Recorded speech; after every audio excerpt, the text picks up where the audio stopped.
If you've been thinking about trying Amazon Prime but don't want to commit right away, getting the 30-day free trial is honestly the smoothest way to test everything out.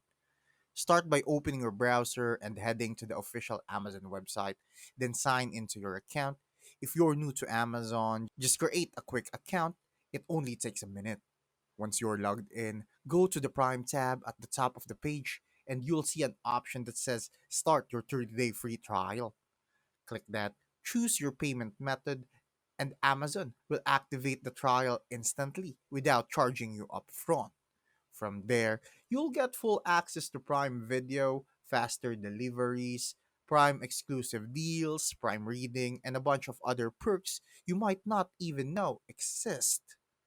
Before you start exploring everything, make sure to set a reminder on your phone so you don't forget when the trial ends in case you decide not to continue.